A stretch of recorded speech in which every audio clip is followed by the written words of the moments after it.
খেয়াল করো, দেখো x সমান সমান x সমান সমান আমাদেরকে যদি বলা হয় যে এই মান নিতে, একটু ভালোভাবে দেখবা সবাই, যে x cube plus 1/x³ equal to 18√3 হলে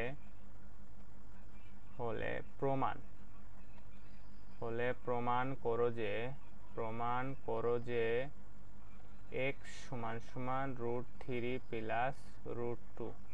এটা খুবই গুরুত্বপূর্ণ, খুব এসএসসি পরীক্ষার্থীদের জন্য খুবই গুরুত্বপূর্ণ। এসএসসি 2026 সালের পরীক্ষার্থীদের জন্য খুবই গুরুত্বপূর্ণ একটা সৃজনশীল আসতে পারে এবং এটা গ দাগে দিতে পারে। এরকম আমরা টাইপ ভিত্তিক ধরে ধরে অঙ্ক শিখব।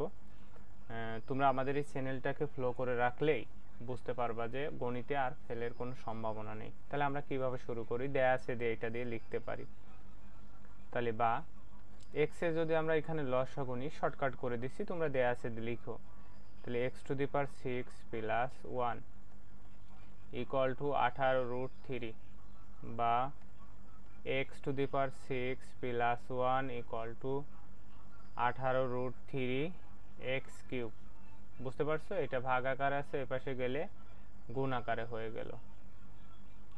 এখন দেখো এটারে আমরা এই পাশে নিয়ে চলে আসি, x⁶ minus 18√3 x³ plus 1 equal to 0। তোমাদেরকে একটা কথা বলে রাখি, অনেক সময় আছে পরীক্ষায় শুধু জাস্ট এইটুক প্রমাণ করতে বলে, এইটুক অনেক সময় প্রমাণ করতে বলে। তোমরা এটাও খেয়াল রাখবা যে এইটুক প্রমাণের কথা বলতেও পারে। এখন আমাদের এই জায়গায় a মাইনাস b হোল স্কোয়ারের সূত্র ফেলাবো সব সময়ের জন্য। কি সূত্র? a মাইনাস b হোল স্কোয়ারের সূত্র। তাহলে আমরা এইটারে ভাঙলাম a স্কোয়ার মাইনাস 2a। এখন b দরকার না, b হতে কত দরকার? 9√3। তাহলে 9 দুগুণে 18, তাহলে b স্কোয়ার মানে 9√3। তাহলে আমরা যদি 9√3 এখানে নিই, দেখো আমাদের কি হলো, এখানে যদি আমরা দিই 9√3 তার উপরে স্কোয়ার, তার উপরে যদি আমরা স্কোয়ার দিই তাহলে আমাদের আমরা ব্র্যাকেট দিই নাই, সরি, 9√3 তার উপরে আমরা ব্র্যাকেট স্কোয়ার, তাহলে আমাদের হচ্ছে 243। এখন এইটার মান 243, তাহলে আমাদের আছে কত? আমাদের আছে তো 1। তাহলে আমাদের 242 যদি আমরা বাদ দিই তখনই তো আমাদের হবে। তাহলে এইটাতে যদি করি 11√2 তার উপরে স্কোয়ার ইকুয়াল টু 0,